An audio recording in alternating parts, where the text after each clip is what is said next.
I think the my truth is. thing is in essence wrong, because it's really saying that it's true because I think it, and it isn't true because anyone thinks it. It's true if it's true. I see. So it's like, the my truth thing is like what you what believe. They mean really is this is my belief. Yes. It's not your truth. Yes. It's undermining a great word. The Spiritual Freedom Show with Richard Lawrence, where politics is not the answer, materialism counts for nothing, and spirituality will set you free.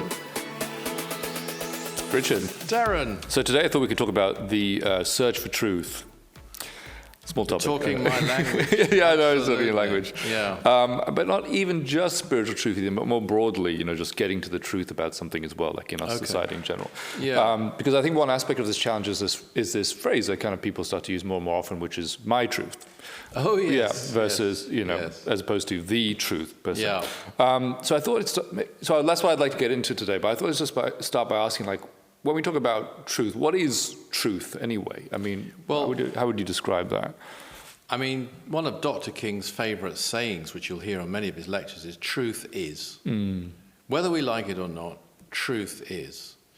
It's interesting. It is said that the Lord Buddha gave different answers to different students to the same question. Really? Yeah, so it's said. Because that's what they needed or something? Well, he was asked, I think, by his chief disciple Ananda, I believe it was, who asked him why he did that. And I'm going to use my words now, his answer was that, because they're different people. So that very same question from one person has a different meaning. So if one person says, is there such a thing as God? And they're an atheist, the answer is yes. If somebody else says, is there such a thing as God? And they mean a different thing by God, because there were many of the gods in existence in that time. I'm extrapolating here. Sure. It could be a different answer, because these are just words. So truth, I suppose, to come to your point, is above words. It's best found in silence. We should just have a silent show. That would be different, wouldn't it? That would be different. You should do that sometime. That would be different. Yeah. So, I mean, as you say, truth is, so it's like its silence would be the best way if we try to put it into words. I could be a bit more helpful, actually. The highest truth, the greatest truths are paradoxical. So, I mean, if you're asking a question like, is Fulham in London? That's a yes. Yeah. It's not a no. Yeah. But if you go to a high question like, you could have a statement, I am divine. And you could have a statement, I am a blithering idiot in so many ways. And they contradict each other, because the divine is not a blithering idiot. I see. And yet they're both true, because we know why. In that case, you have a higher self and a lower self. But the greatest truths are very often contain paradox, and you find it a lot.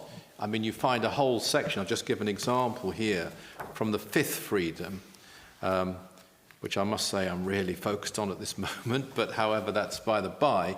And you have this whole wonderful, poetic, really, section here. Know that within you burns a flame, an all-knowing flame, an all-existent flame, a flame which is neither here nor there, a flame which is neither hot nor cold, a flame which is neither light nor darkness, and yet all of these. A flame which is not mind, and yet is all-knowing. A flame which knoweth no limitation and yet vaguely recognizes individuality. So you've got a series of paradoxes there. Yeah. And then later, he continues, the spark of God resides in man untouched until man takes this cosmic step. That's the fifth freedom, cosmic consciousness.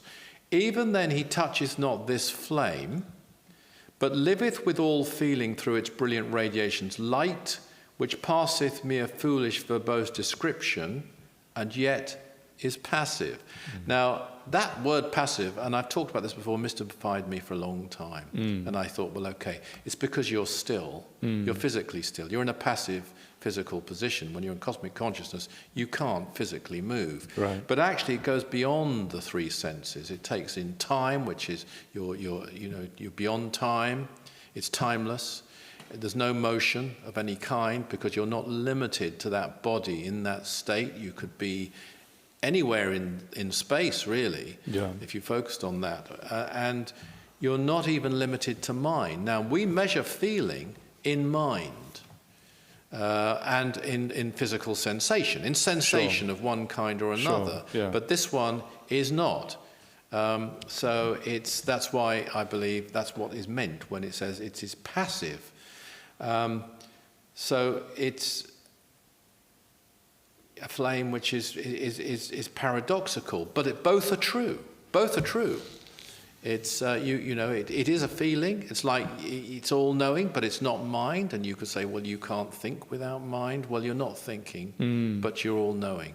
So there are these paradoxes when you get, now that's going to the highest possible level of realizing truth. Yeah.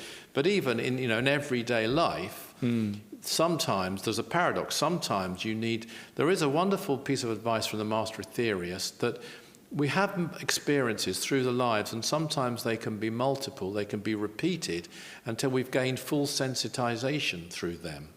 And sometimes that means learning to be on you might say, the giving end or the receiving end of an action, of both, until the full measure of that action is fully learnt by you, and then you can evolve and move on. So a truth, and also, by the way, I'm just going to throw this in, although it's not quite your question, there could, and very rarely, be an occasion where you need to tell an untruth, and it's closer to the truth. Now, most people shouldn't do that, and hopefully most of us throughout our lives will never need to do that. But Sivananda gives an example of it, that if you're in a court, and a great yogi was on trial, I think this is his example, at some court of a king or something, and you were testifying, and you were asked, is this so-and-so and so-and-so, and you lied, it would be a lie, but it would get a yogi free who shouldn't be there anyway because it's a bogus court. They don't deserve that truth at that moment. The truth, in essence, goes beyond a thought in that case, or even a fact. Yes. It's very rare, so that people could misuse that badly. The greatest example that I know of in history, I think, is St. Peter. With the who was ordered to deny Jesus. The church have got it wrong. They think he was cowardly. He's one of the bravest men who's ever walked this earth, and a great Martian cosmic intelligence. And had he said, yes, I knew him, I am his follower, he would have died that night and wouldn't have carried out his mission. Exactly. His mission was a greater truth. But these are rare examples. On the whole, one should, as Dr. King once said, speak truth to find truth. Yeah, I think it's interesting, first of all, to contrast, this, that there are, in the highest truth, there are these paradoxes, and even in some instances in life, there are cases where to say something that was untrue would actually lead to a great purpose. Yes, and to contrast that with the sort of picking and choosing of different beliefs that tends to happen. When people talk about my truth versus your truth, sometimes that can be an aspect of what that means. Versus I think the my truth thing is in essence wrong, because it's really saying that it's true because I think it, and it isn't true because anyone thinks it. It's true if it's true.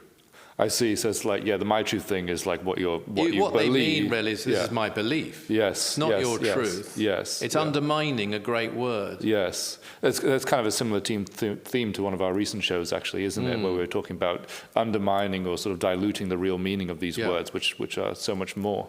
But I totally agree with what you say, that there is this big distinction, I think, which is the essence of this, which is one thing is what you choose to believe and one thing is what is. And on the spiritual path, fundamentally, it's about getting to the heart of what is and having a love and devotion to that process in your own life. I mean, if you take the 9 freedoms, which is our core teaching here, you could look at those teachings and you might have questions in your mind about whether you really believe this was delivered by an intelligence from the planet Mars. But it wouldn't alter the truths contained within it. And you could practice those truths, because they are not just philosophy, they are things to implement and practice and apply directly in your life. And they really work, like no other set of teachings I can think of. They really work in your life. And I include in that, by the way, the higher freedoms. I mean, we're told for example, in the seventh freedom, that they start to know the why of existence. And I think we're given this. We are told about how they live. The path set out in the 9 freedoms and the path practiced in the Aetherius Society, it is a path which is a reflection, a very tiny one, tiny minuscule one, of the path followed by Venusians, Martians, Saturnians, solar lords. We are able to apply that path to our life here. So I raise the question, that why of existence, which has never been known on this earth by unascended people, I do believe a time will come when it will be known here, because we will advance here in the future. To be like them. We've been given it for a reason. We've been told about it for a reason. I think it's referred to, I think it's the thing which is referred to in the 12th blessing, or in the 12 blessings, as the great cause, the absolute being the former of the great cause. And it is something but I believe you can get a glimpse of it even in the here and now and on this earth now. But I'm not saying you'll know it, though, as per the seventh freedom. Sure. But start to get a glimpse of it, because we now know it exists. Exactly. We now know more about it. And I do think if someone was able to enter cosmic consciousness in the light of the 9 freedoms, they'd have some realizations, and in the light of the 12 blessings, I should say as well, that wouldn't have been necessarily available to someone who had that experience before this period of history. Yeah. So it's very, very different. One other thing I'll just throw in, actually, to this discussion of truth. Sure.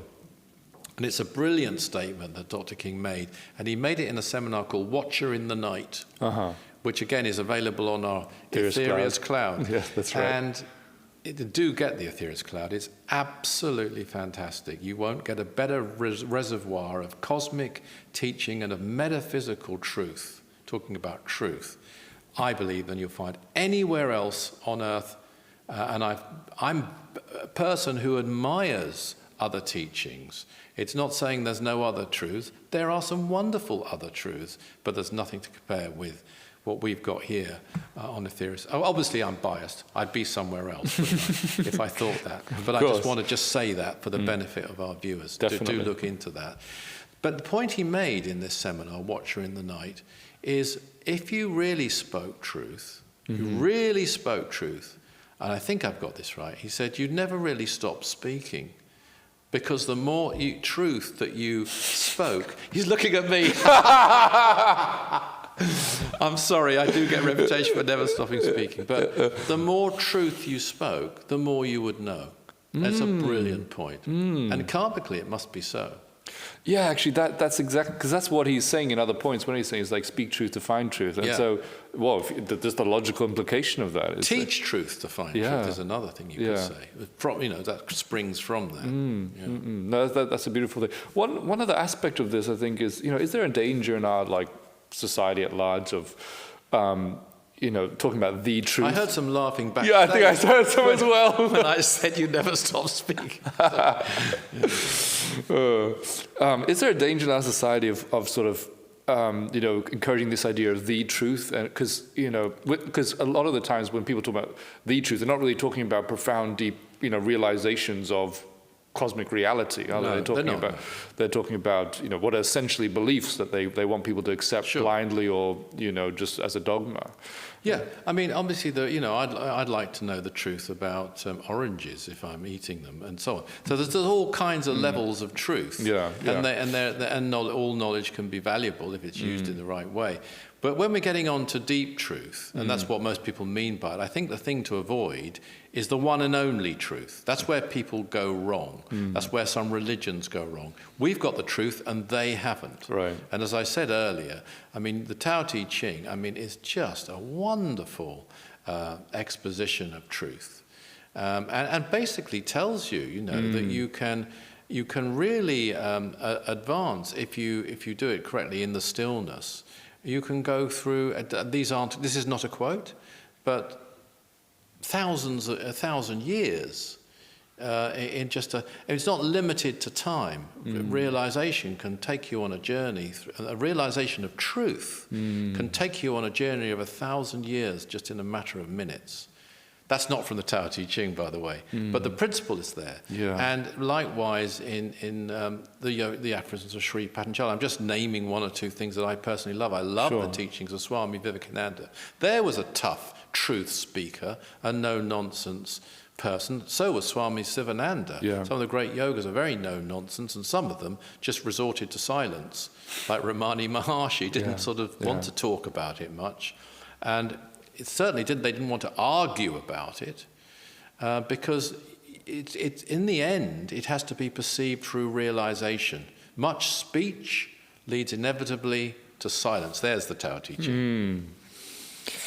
I almost feel like I should end the show there, but there's some more things I would like to say. But there's this other aspect, isn't there, which is that in terms of the difference between just like a belief that someone has or a dogma that someone's pushing and something that you can actually validate through experience and like truth that you can arrive at through personal experience. Thank you for that. Yeah. That's so true, because experience is undervalued. I mean, there are many ways of getting to a truth. Somebody comes across a Spiritual Freedom show. Here's a couple of people talking. Yeah. They obviously believe what they're saying. Right. They're passionate about it. It sounds interesting, but is it true? Exactly. And that's a very fair question. How do you get to whether it's true or not? Well, you get there through following the logic. That's one way. I mean, the logic of the teachings and the consistency of the teachings, absolutely, that we give, that we share, really stand up to scrutiny. So that's one way. Another way, and a very, very good way, an even better way, is intuition. If you have intuition and logic, mind you, they arrive at the same place, if they're done properly. But intuition, though, can draw on information that's not accessible to you. That's the advantage of it over logic. That's why it is advantageous to develop your psychic powers. Totally. Not to become a person of powers. Right. If that's your motive, forget it. But so that you can gain inaccessible information which can be useful in your service to others. And in your personal development of yourself as well. There's nothing wrong in personal development. That's where some people go wrong, by the way, as an aside. Oh, well, I'm serving. You shouldn't be doing any development. Yes, you should, because you'll serve better. You should do both. But service comes first. But, so I think I've gone off topic again, but... No. But over to you. The thing I was talking about there was the value of experience, I guess. And so, yes, thank you. Yeah. So I've mentioned logic, I mentioned intuition. Yeah. But truth is something you can experience. Yeah. In fact, it's the best way to experience it. It is the ultimate way. I mean, samadhi is an experience. That's the ultimate. Cosmic consciousness will be an experience when we have it. It's a state of being. It's not a state of thought. Not a state of mind, even. It's a state of being, and it's an experience, and then you will know. Then we will know. And then we will know truth. And it will change us, because then we'll have a certainty we didn't have before. I never went for this idea of blind faith. Totally. Just the very words can't be right. Exactly. Just leaves you unsettled, doesn't it? That you would even... Faith is valuable. Faith is important. Faith is necessary. But it's faith based on something. Totally. And if you find the truth of the 9 freedoms, you don't have to, by the way, enter samadhi or cosmic consciousness, by the way, to experience truth. You can experience the truth of your own psychic nature. You can experience that. Totally. You can experience the power of prayer, both in transmitting it and in receiving it, likewise healing. And you can experience karma working out. Little warning here, there are people who live very good lives who seem to have difficult lives. Sometimes, and people say, well, why? They don't seem to deserve it. I've heard that many times. And there's a danger there of thinking, well, that person, it's unfair, it's not right. And what one has to remember is past lives as well, and future ones. And it could be that individual is going through a really tough time after leading a really noble life. I know 1 or 2 people like that.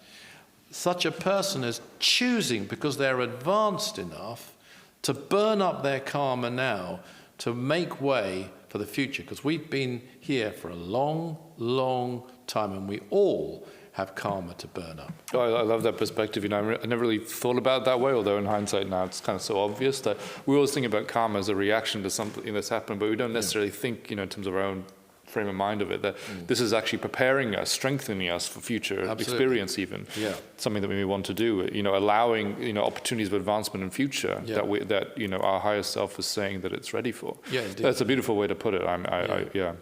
One of the last thing I wanted to explore here was just, you know, truth from the standpoint of the teacher. I mean, you know, and sort of, you know, the position that, you know, like yourself and like Dr. King and other people who are talking about sharing these great profound truths.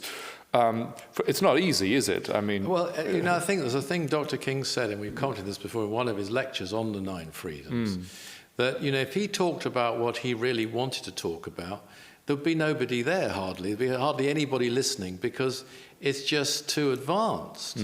So one of the things that one has to do is share teaching. I mean, I'm not comparing myself to him remotely, because I'm not comparable to him at all.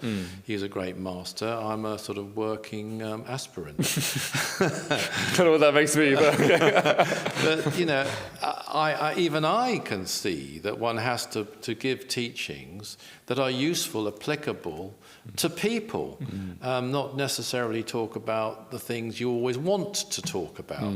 I mean, that is a factor in teaching. If you're going to be a teacher, you've got to make it useful. And in this way, Dr. King was absolutely brilliant. Yeah. He gave people things they can do, and do very effectively, and operate in terms of results like an adept of old.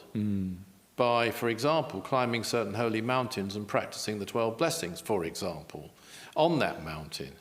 Even more than that, by the way, joining in a mission like Operation Prayer Power, where you are directly, that's an even greater act, because that's a cosmic mission, and you're directly cooperating with intelligences from other worlds in the performance of it, which takes it on a whole, it's part of a cosmic plan.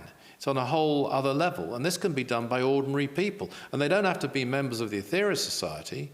They don't even have to be friends of the Aetherius Society. They probably would be, but they don't have to be.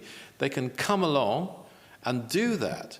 And this is the brilliance of Dr. King. And I think a lot of people, including me actually, when it first started, I accepted it, but I didn't get the full brilliant strategy behind it. It's an outstanding thing. I mean, it's another topic for another time, but involving technology and spirituality, cosmic cooperation, all in one package. But you know, people people can do it. That's the point. So he was a teacher. Another outstanding, I mean, truly outstanding teacher, and that's underestimating what he really is, by the way, is the Master Aetherius, because he's able to give. You take a practice which he gave dozens of times, the practice of the presence. It works at numerous levels, that practice. And I recommend it to everybody who watches Spiritual Freedom Show. By the way, the practice of the presence, which you can obtain through... Realize your inner potential. You can obtain it through the practices of Aetherius. It's a practice that we do in our online services. You can join in with it. It's a practice which you can operate on several levels. It will improve you, it will bring you greater peace, it will bring you greater stillness, it will help you to calm your life, all those things. It will provide answers. It can provide answers that you can't work out to you, that you need to get an answer to, and I believe it could take you to cosmic consciousness. Thank you very much. Everybody's down here. Thanks for tuning into the show. Now, if you enjoyed that episode, don't forget to subscribe for more wisdom from the 9 freedoms. If you'd like to find out more about the 9 freedoms, about Mars Sector 6 by Dr. George King, go to our website, that's aetherius.org. Richard and I love hearing from you, receiving your comments, your questions on your spiritual experiences, and talking about them on the show. So do write to us, share them with us at spiritualfreedom@richardlawrence.co.uk. Always remember that service is the jewel in the rock of attainment. See you next time.